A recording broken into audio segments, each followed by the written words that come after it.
Pour le CAC 40 à Paris, 5251 points. Didier Saint-Georges est avec nous en plateau à présent pour commenter l'actualité du moment sur les marchés financiers, membre du comité d'investissement de Carmignac Gestion. Didier, bonjour. Bonjour. Il y a deux gros sujets là qu'on vient d'évoquer. Alors avec Grégory Volokhin à New York, la question du protectionnisme, avec Gilles Mouek, chef économiste Europe de Bank of America Merrill Lynch, la question de la Banque centrale et plus généralement la question des politiques monétaires aujourd'hui dans le monde. Je vous laisse le choix là.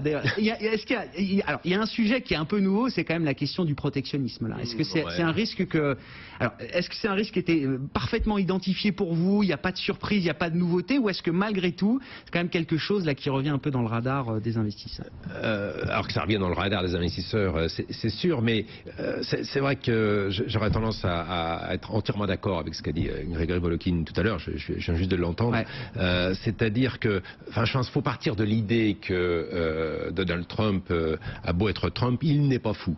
Je pense qu'il faut quand même partir de cette hypothèse-là. Et que par conséquent, son discours, pour l'instant, à travers des tweets, c'est un discours qui, comme par le passé, s'adresse principalement à son électorat. Et il est prêt, et ça c'est pas une grande surprise, il est prêt à hypothéquer un petit peu le crédit extérieur auprès de ses partenaires, ses alliés européens ou d'Amérique du Nord, au bénéfice de son crédit intérieur, qui est son électorat. Et s'attaquer à quelque chose de complètement insignifiant comme les importations d'aluminium aux États-Unis, c'est bien entendu un message envoyé à son électorat plus qu'une menace pour que ce soit l'autre. La deuxième chose, c'est bien se mettre également dans la dynamique qui se produit aux États-Unis, c'est-à-dire quand vous regardez le solde commercial américain, a fortiori si vous retirez l'effet pétrole qui dilue un peu la réalité, vous apercevez qu'il y a effectivement une très grande détérioration. Un creusement important. Oui, c'est assez majeur. Ouais. Alors imaginez, vous mettez dans les chaussures de Donald Trump pour quelques secondes, c'est pas très confortable, mais et vous vous dites vous avez des élections de mi-mandat qui arrivent bientôt. La principale pierre que vous avez dans votre chaussure, c'est ce solde commercial. Or, vous en êtes en partie responsable. Vous en êtes en partie responsable. Quand vous dynamisez la croissance, les États-Unis sont typiquement le moteur de la croissance globale parce qu'ils importent beaucoup de biens de l'étranger. Donc vous êtes responsable de ça. Soit vous allez aux élections en vous disant bah oui, la conséquence de ce que j'ai fait, c'est en partie le creusement du déficit commercial, ou alors vous prenez les devants en disant ma prochaine bataille, c'est le déficit commercial. Alors vous avez des armes qui sont complètement sans effet, mais au moins vous vous présentez comme étant celui qui est non seulement l'a remarqué, mais un des combattants contre ce déficit commercial. Donc on est dans la politique intérieure. Mais le point important pour vous, c'est que ça restera sans effet, Didier Saint-Georges. Oui, c'est-à-dire que j'ai énormément de mal à penser qu'on rentre dans une espèce d'escalade suicidaire pour les États-Unis. Encore une fois, je fais l'hypothèse que Donald Trump n'est pas fou. Oui, ça paraît raisonnable. C'est peut-être une hypothèse idiote, mais si on fait cette hypothèse-là, alors on en conclut que tout cela est beaucoup de bruit et que l'essentiel n'est pas là. Oui.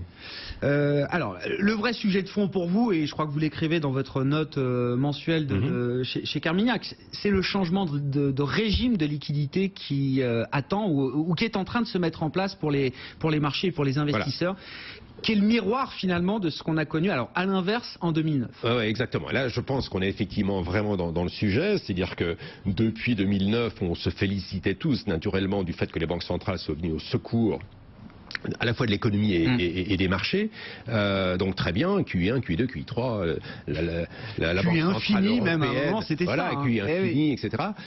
Et donc maintenant, on peut grosso modo se dire qu'on a la réponse à la grande question qui prévalait pendant toutes ces années, qui était de savoir, très bien, comment on en sortira là.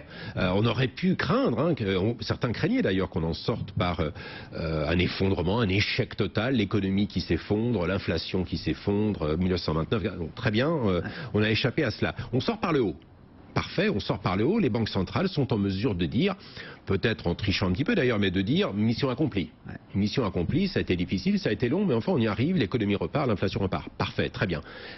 Dès lors qu'on a la réponse à cette grande question qui durait depuis 2009, la question d'après c'est de se dire très bien, on a le scénario.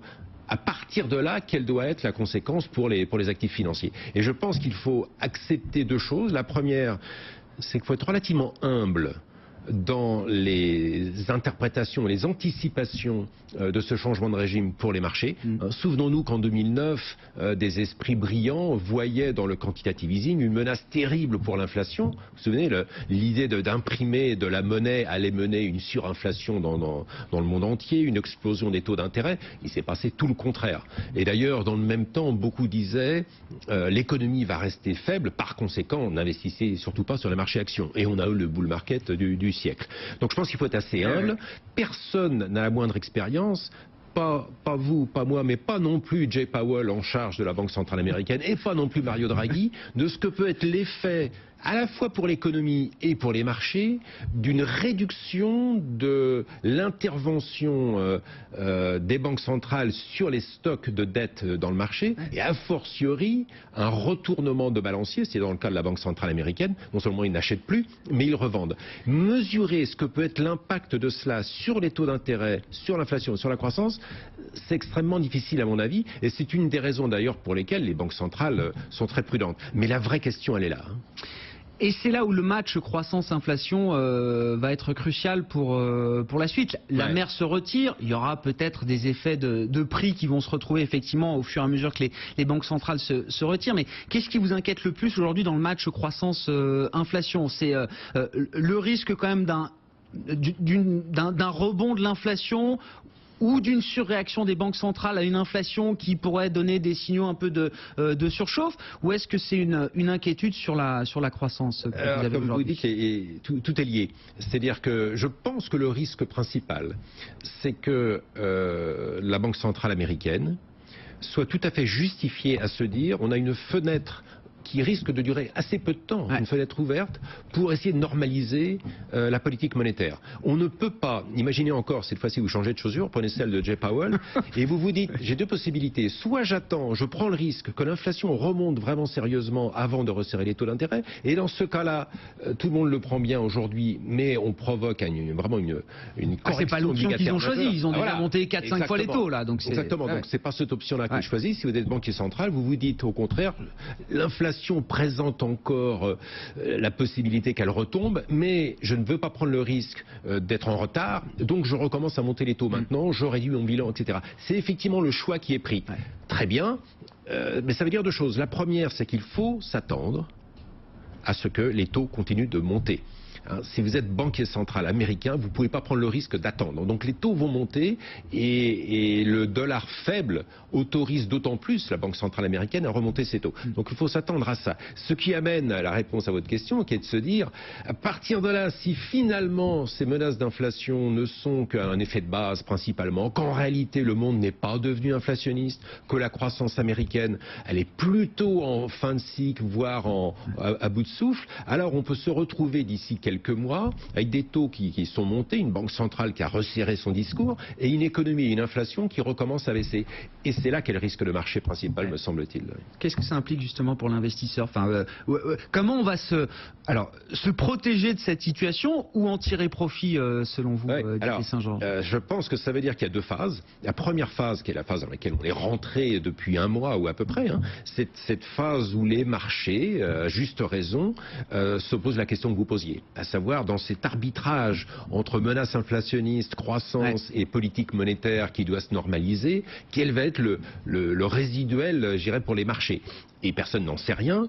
Au mois de janvier, l'interprétation des marchés était de se dire mais il y a tellement de croissance qu'on peut très bien tolérer une hausse des taux qui sont passés de 2,50 à 2,80 en 3 semaines aux États-Unis. Puis d'un seul coup à 2,80, 2,85, ça pique un peu. Un petit vertige et puis les marchés redescendent. Donc je pense qu'on est dans cette phase-là aujourd'hui. Donc je pense qu'à court terme, je parlerai plus d'instabilité que de volatilité parce que 10% pour moi on est au-delà de la volatilité classique. Donc des marchés instables. Je pense qu'on est rentré dans ce schéma-là aujourd'hui. Avec une perception qui va changer très très vite comme ça au gré des chiffres, au gré des... Oui, absolument. Je pense que et encore une fois à juste raison, parce que la lisibilité est très faible en réalité. Et rappelons-nous en 2009 à quel point les interprétations ont pu être erronées et remises en cause assez violemment. Donc c'est une première phase qui, pour répondre à votre question, justifie en termes de risque de marché, alors soit d'être extrêmement agile, soit de réduire un peu la voilure pour éviter de se prendre des allers-retours de marché, aussi bien sur les taux d'intérêt d'ailleurs que sur les marchés actions. Ensuite, pour ce qui est de la sortie de cette phase d'instabilité, qui peut durer encore plusieurs semaines, là il faut... La stabilité viendra quand les taux seront stabilisés, c'est ça qu'il faut comprendre. C'est ça, absolument. Voilà, c'est ça. Quand on aura trouvé le point d'équilibre sur les taux, on sortira de cette phase d'instabilité. Et c'est-à-dire que là, on pourra se dire, désormais, les taux d'intérêt sont à des niveaux normaux, on va dire. À partir de là, la question de base redevient où on en est dans le cycle économique. Est-ce que ce niveau de taux-là peut avoir un impact sur le cycle économique? Alors là, il faut prendre parti, prendre le risque de se tromper. Nous, on a tendance à se dire que le marché, s'il commet une erreur, c'est probablement une erreur d'optimisme. C'est-à-dire se dire que la croissance économique peut continuer d'accélérer en Europe parce qu'on est en retard sur le cycle, aux États-Unis parce qu'il y a encore l'impact de la réforme fiscale, et que par conséquent, à partir de là, on pourra de nouveau avoir des marchés tirés par les valeurs cycliques qui profitent du momentum économique. Le risque, c'est probablement dans l'autre sens. C'est-à-dire qu'on découvre au deuxième ou au troisième trimestre la réalité qui n'est pas catastrophique du tout. D'ailleurs, pour les taux d'intérêt, ça permettrait de réduire le risque de hausse de taux d'intérêt.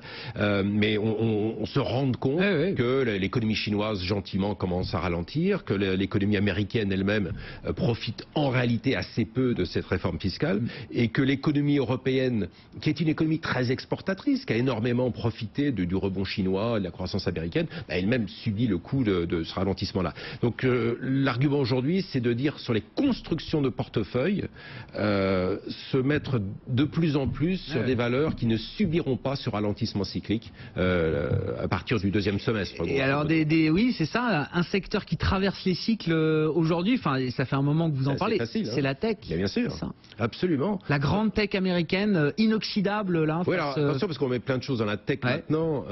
Quand vous avez des semi-conducteurs, vous êtes sur un secteur hyper cyclique. Si vous êtes sur Facebook, un petit peu moins. Donc on ne peut pas mettre un bandeau et puis acheter tout ce qui commence par tech.